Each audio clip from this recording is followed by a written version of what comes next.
well, good morning everybody, and anybody who's been watching my car restoration videos and has a little interest in mechanics and stuff and mechanical things. I've just finished quite a long-term job down on a Navy base at HMAS Cerberus down near Crib Point on the Mornington Peninsula, just out of Melbourne. The machine's been hard at it for the last 2 years on 3 different jobs. Like, I haven't had a break really, it's just been flat out. And I've done the scheduled services on site, which aren't as good as the ones that you do at home. But a lot of things have sort of started to age and fatigue and get damaged, especially on that job, a lot of damage. The machine's now got 6,350 hours, roughly about that. And it's time to give it a really good freshen up.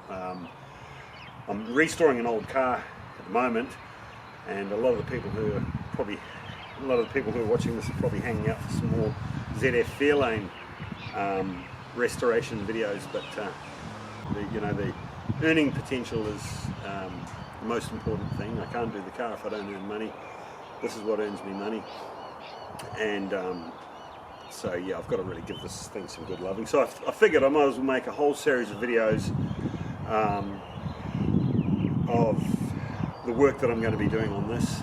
I've searched the internet for specific sort of searched YouTube for specific sort of videos on particular things that I need to fix.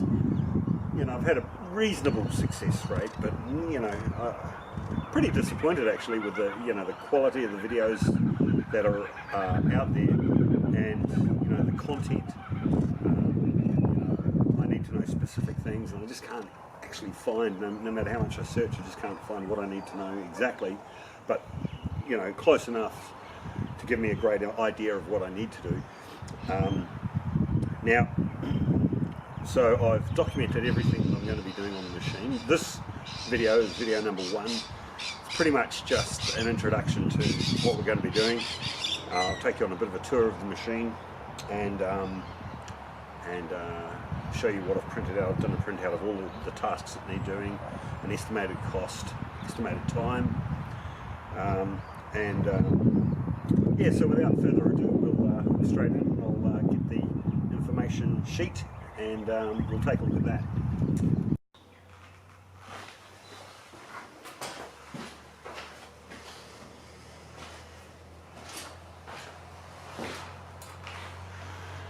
Okie dokie, so the first thing, well, there's 1, 2, 3, 4, 5, 6, 7, 8, 9, 10, 11, 12, 13, 14, 15, 16, 17, 18. So there's 18 things that I'm going to be doing on the service. The first is the air conditioning belts is squeaking intermittently. It doesn't do it particularly at any particular time. It doesn't do it when it's hot or cold. It just does it whenever it feels like it, whether it's hot or cold. So that's a little bit of a tricky one to get to. The fan belt's easy, but the AC belt you've got to get to from underneath. The hydraulic cylinder, the main boom lift cylinder, has got a leaky seal, and it's really bad now. It's sort of dribbling out constantly now. There's a spotlight on the boom, which the wire has been sort of severed and sort of munged up, and I presume there'd probably be a blown fuse in there somewhere, and so that needs to be addressed. The quick hitch is pretty much completely flogged out. The hitch is what holds all the buckets on. The pins are dead. Its seals are gone. It's a mess. You could rebuild that one, but cheapers finding all the seals, and it's easier just to buy a new hitch. There's a spotlight on the cab, which there must be an earth problem. It just sort of intermittently works. It flickers sometimes, and sometimes it does work, and you just have to tap it and it'll always work. So I'd presume that's probably an earth. There's a big hose, hydraulic hose, near the knuckle, which has been wearing out on the inside of the knuckle, and it's pretty bad. I've used zip ties to actually sort of reinforce the area in case it was sort of going to blow. you'll see that when I take that off. The auto idle, there's an auto idle function there which sort of the revs are cut after 3 or 4 seconds. The revs cut down to sort of just idle speed, and as soon as you move the levers in the machine to actually actuate any hydraulics, it fires back up. But this thing, on this machine, when the machine heats up, that auto idle starts to stop working, so it'll idle down, but it won't idle back up again when you require it to. That's going to be a tricky one because I don't know anything about sort of electrics. If it's an electric problem, it could be a sort of a pressure switch, or it could be a solenoid or something. I just don't know much about that stuff. But it's not, that is not really a major problem anyway. It's a pain in the butt, but it doesn't affect the function of the machine. There's an oil leak at the valve bank, and I've got oil dribbling out from underneath the machine. I'll take you on a tour soon. I've got to remove all the covers.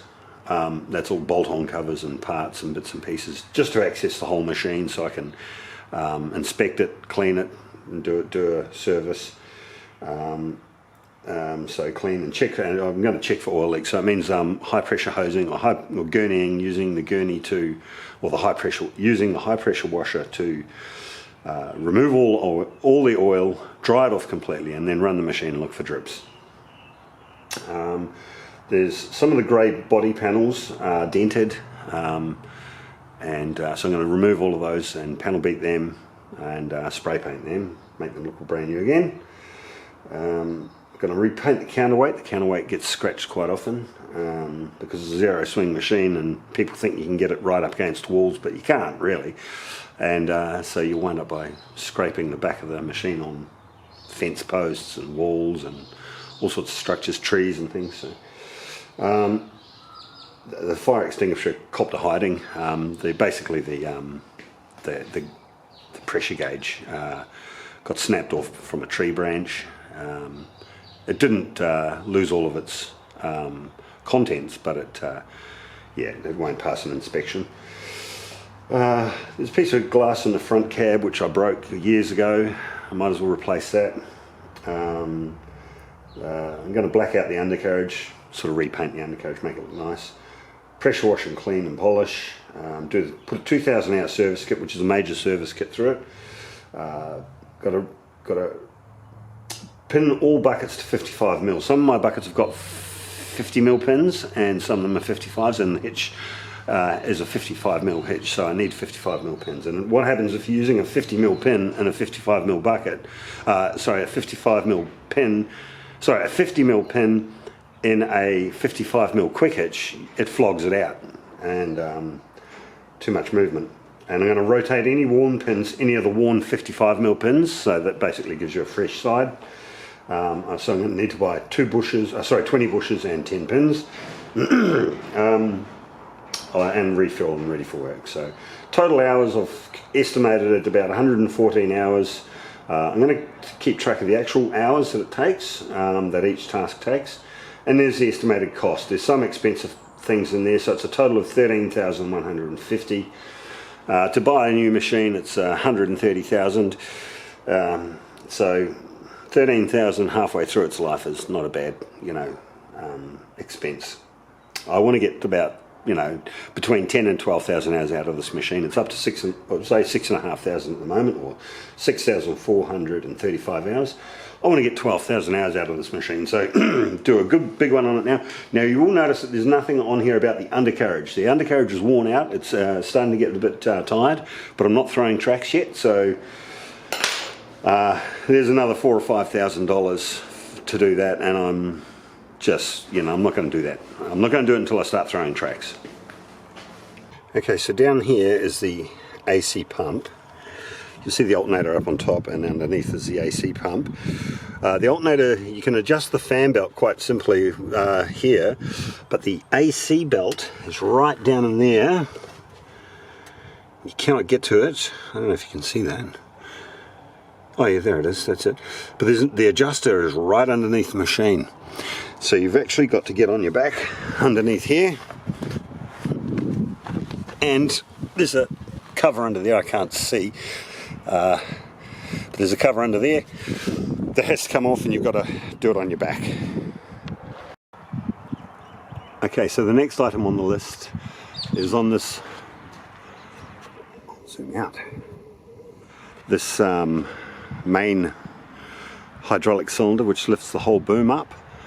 The wiper seal is shot. I'm losing a heap of oil out of there, out of the wiper seal, and of course, so that means the internal seals, so that's all cracked and brittle now, but it means the internal seals are also flogged out. There's also a set of seals on the hydraulic ram, on the piston basically.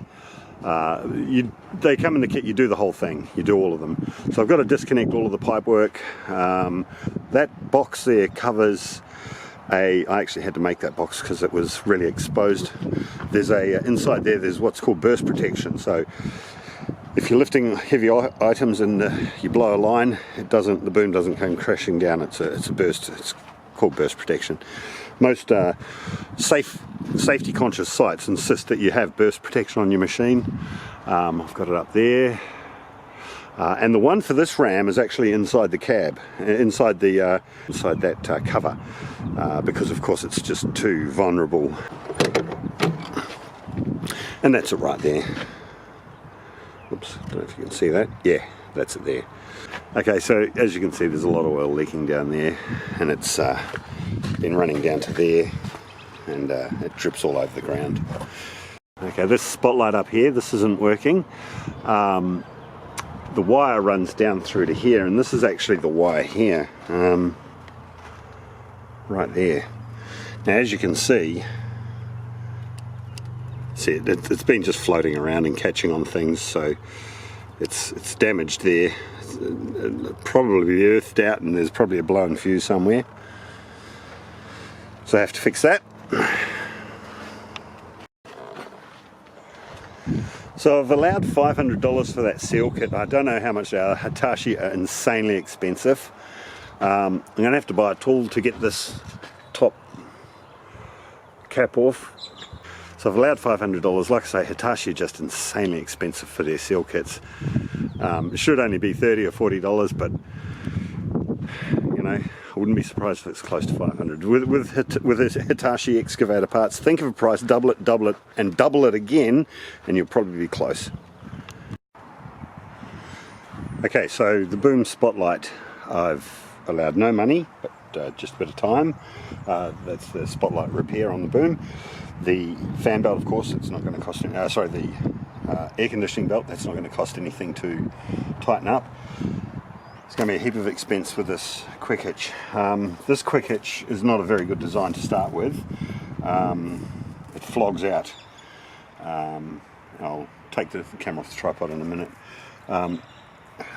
There's a heap of movement in it, as you can see up here. Mind you, that's pins as well.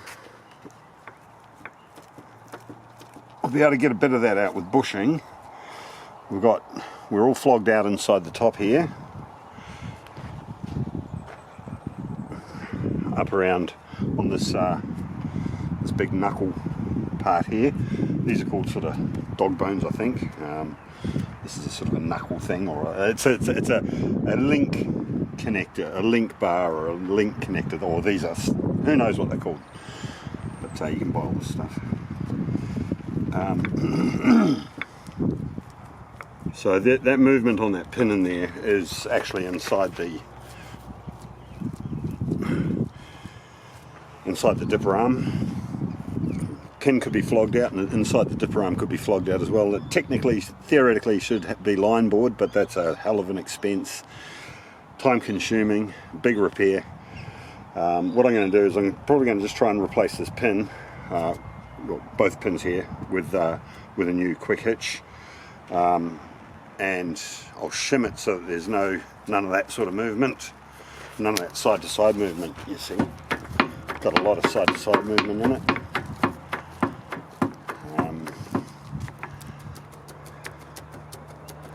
Bit of movement in those two. This thing would be flogged out. anyways, I'll see what's required. I mean, I've budgeted $8,500 to rebuild all of that, and that includes a new quick hitch.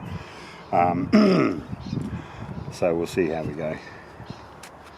I'd rather just buy parts off the shelf, so that, you know, for time, because every day that I'm off, I'm losing money, and it's better just to bite the bullet, buy a new part, get it on there, and get working again, rather than stuff around and organise things.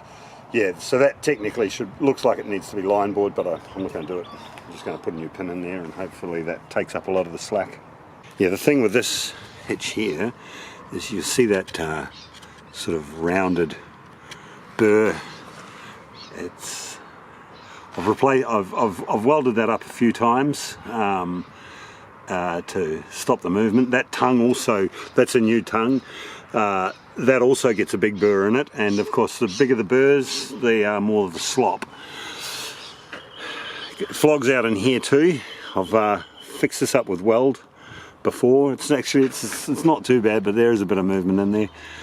But it's just a shit hitch. I've never liked it, and it's safe enough. Oh yeah, I had to do a big repair near that plate. I had to plate that. It started to crack down through here, and so I've done a fair bit of welding on that already. She's a mess in there. I've had to replace both sides before.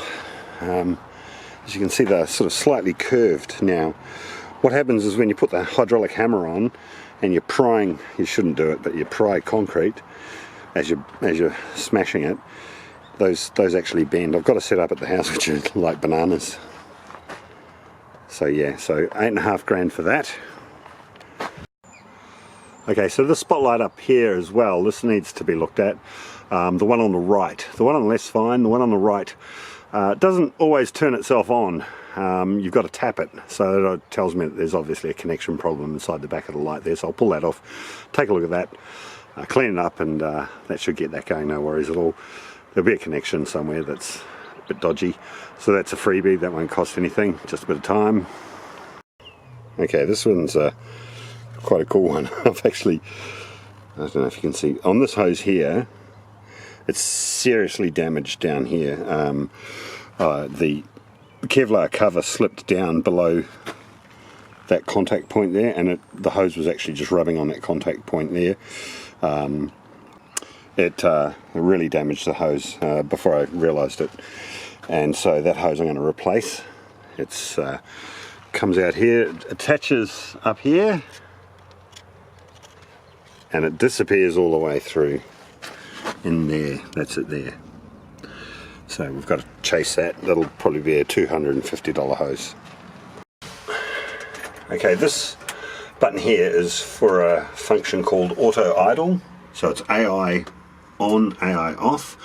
Now what that does is when you put the bucket on the ground or you stop using the levers, the auto idle kicks in after about 3 seconds, and the machine shuts down to minimum revs, and as soon as you move the levers again, it fires up again. But that is giving me some grief. It works perfectly when the machine's cold. It's a tricky one because I don't know anything about sort of solenoids and pressure switches and even where to start looking for it. I'd imagine it'd be somewhere near the fuel pump, which I can't see. Probably over the back. Yeah. So there'd be a pressure switch or a solenoid somewhere near the fuel pump. Yeah, so that's a tricky one. I've allowed $500 for it, but I might actually have to end up by getting a specialist out to try and identify where to look for that. So inside the valve bank here, we're losing oil out of this big fitting here. It's running down, I don't know if you can see in there. It's running down the wall, or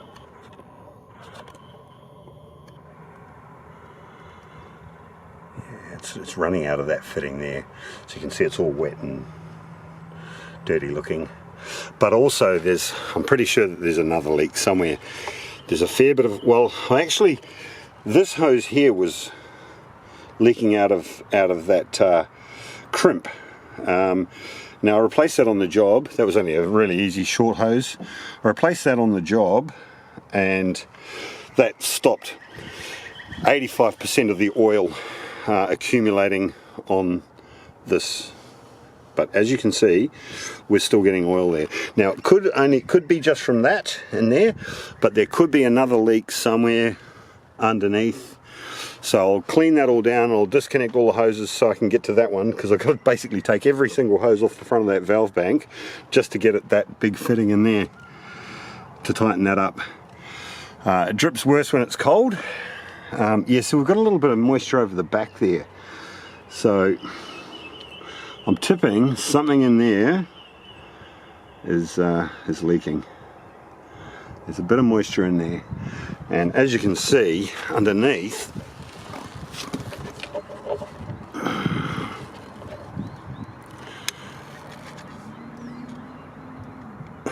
see the oil there, and it's really wet under there. It's wet all the way around. It's pretty bad. I mean, oil leaks are not really an issue. Well, they are, but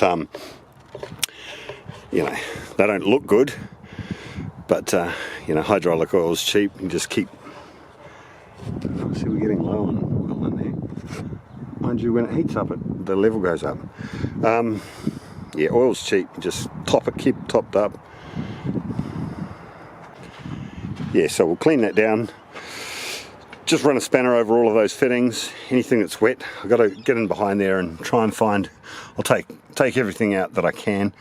Try and find the source of that wetness over the back there, and hopefully we can solve that problem.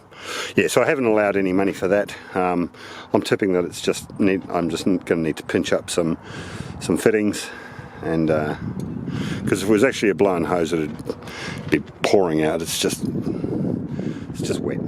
So yeah, I haven't allowed any money for that repair. Just time. Another thing I'm going to do, I'm going to take all of these covers off here, all the way around the machine. That one there, because there's a sort of a subfloor in there. Take all covers off. Remove. Oh, actually, I can take that whole cover off, which is fantastic. Take that whole cover off so I can get over the back of the valve bank. Take this cover off.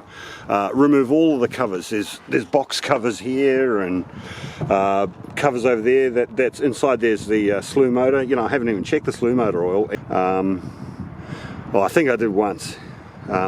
Yes, I'll take all of these covers off and strip the machine right back so I can get to everything and check for wetness, check for leaks and damage. Yeah, so there's no money involved in that, just a bit of time. So yeah, so that cover will come off. Yeah, all of the covers. Probably leave the boot, the engine cover on. These doors are okay.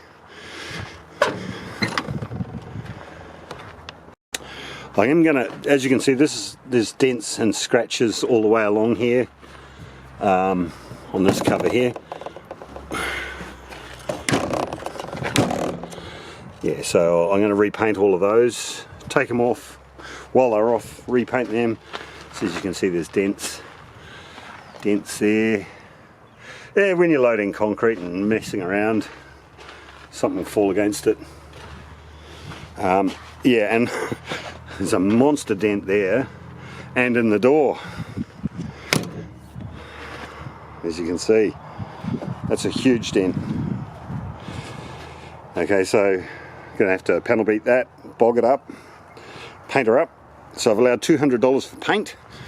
Got all the filler and everything here. So all that grey door, and all the bottom grey panels, I'll repair and paint. Also going to repaint the counterweight.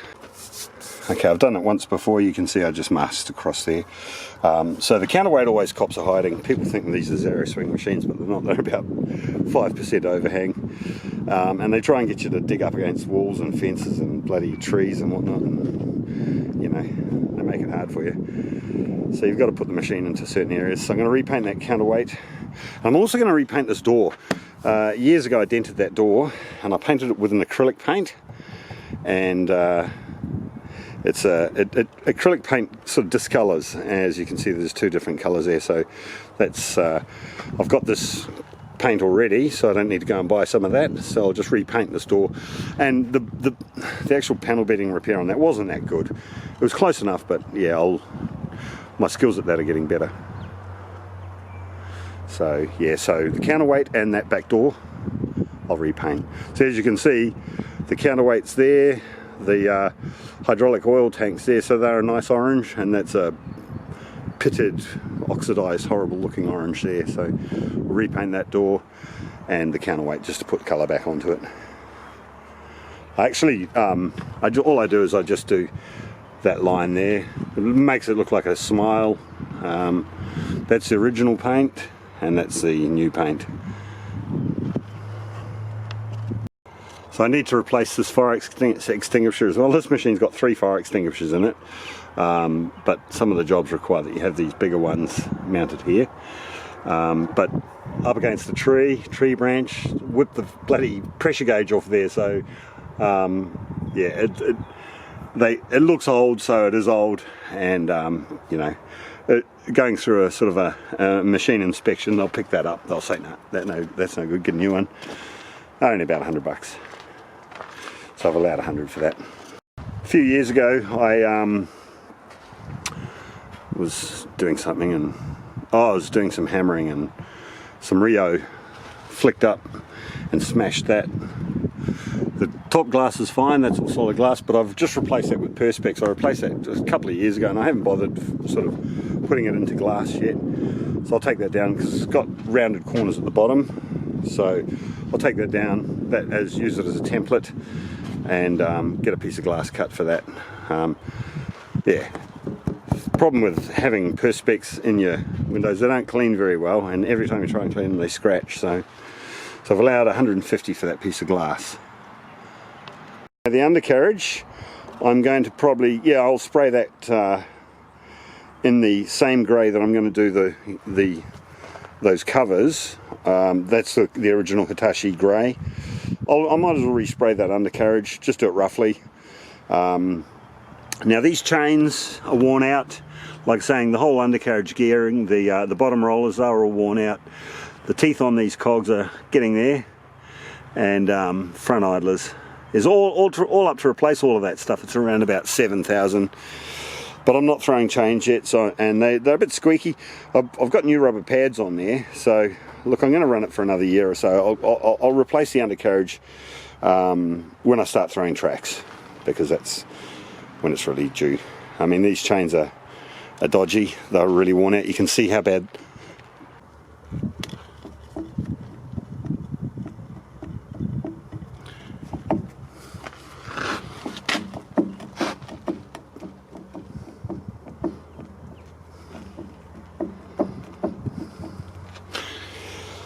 Yeah, it's a big job to get, well, not a big job, it's probably 2 or 3 days work to replace, because you've got to unscrew the rubber pads, then you've got to unscrew the grouser plates, drop the chains, put new chains on, and reassemble everything. You've got to drop those sprockets, take your bottom rollers off and your front idlers, they just slide out. And yeah, it's a heavy job, it's basic, it's easy, there's no thinking involved, it's just time. Of course, the whole machine needs to be washed up, cleaned, so pressure clean it, and then because I use cold water, it's a pain in the ass. It blows grease all over the machine, but it's only a thin film of grease. So what I do is I get the worst of the grease off with a pressure washer, clean it right up. See, all of that, you can't even read those. That there, that's actually information about, it's an information sticker. Can't remember what it was about, but yeah, so clean it right up, give it a good wash. And what I do, so once I get the bulk of the grease off, big clumpy bits, and there are big clumpy bits, I mean, you know, it doesn't look that bad, but there are areas that are just chock-a-block full of grease, and so get all the big clumpy bits off, and then just wash it down with Kero. And yeah, so that's all wet and oily looking there, because that's where it's been dribbling on top of the blade. Now I'm also going to buy a 2,000 hour service kit, which it includes every single filter on the machine. It's a really comprehensive kit. It's 2,000 hour kit. It's worth about $1,800 now. That includes oils. There's 100 litres of hydraulic oil in there. There's a massive filter inside there. There's filters everywhere, and so dump all the hydraulic oil, brand new fresh belly full of hydraulic oil. Hydraulic oil filters, every single filter, diesel filters, air filters, aircon filters, pollen filters, you know, fuel filter. This is all looking good. I did have a little bit of a leak. Oh no, I did. Yeah, no, it's probably still leaking. I did have a bit of a leak there, so I'll have to tweak that up a bit more and just keep an eye on that. Yes, it's still leaking. So I have to tweak that up. Might have to actually pull that out and put some thread tape in it or something. So, you know, that'll all get cleaned up when I do the pressure wash and clean up in there. Another thing I'm going to do is these pins are 55mm pins, but they wear in funny areas. Okay, the back one's worn in that area there, the front one's worn in a slightly different area. So what I'll do is I'm going to undo these bolts and rotate those pins, or actually probably swap the back pin for the front pin and rotate them, so that we've got a fresh surface. You know, sort of, I like to rotate my pins, and it just gets rid of any slop that might be in the bucket. But the biggest problem is, so that's a 55mm pin, it's 55mm quick hitch. The digging bucket over here is a 55mm, but these three other items here, the 300 bucket, the 450 and the ripper, as well as my auger. Now the hammer's 55mm, that's okay. I'll rotate these pins as well. These ones have got to come out, and I've got to put new bushes here and here, and open those holes up to 55mm. So there's 5 attachments I've got that need to be upsized from 50 to 55mm. So the 300 bucket, the 450, the ripper, my auger, and my shaker bucket. They're all 50mm pins. They've got to be stepped up to 55s. So it means cutting off these bosses, smacking them pins out, opening up those holes. Don't know how I'm going to do that. Probably do it with a plasma cutter. I don't know, I'll have to buy a plasma cutter. Well, I might be able to drill them out somehow. Yeah, we'll see how we go. So they've got to be stepped up. So there's 20 bushes that I need to buy and 10 pins. So I've allowed, what have I allowed for that? Oh, $1,200. Yes, I've allowed $1,200 to repin my buckets. And that, my dear friends, is that. So this is the introduction of the service. So I'll do probably, you know, 5 or 6 videos of the actual process of what I'm doing. And yeah, it's only, look, it's a couple of weeks work, and but it's got to be done so I can get this thing back out and earning money again. But I thought it'd be nice, and I'll basically do individual videos of individual tasks, like the cylinder ram there. You know, that's one. So if somebody's looking online for a tutorial of how to do something, then they'll go straight to it instead of having to just sift through hours of video. Anyways, so hopefully at the end of this, she's going to look good. There'll be no oil leaks. She'll be running great again, ready for another few thousand hours. Oh, and I might as well show you this. Those of you who have stumbled across these videos for the excavator repair, this is the car I'm restoring. It's a 1971 Ford ZF Fairlane sedan. She's a big ass monster. You know, I've got a series of videos on that you might want to check out if that's your thing. Doing a rust repair on the boot lid at the moment, so I'm sort of getting there with that. Yeah, this car was quite rusty, so I've got most of it now, so getting ready to get it ready for paint. So anyway, enjoy.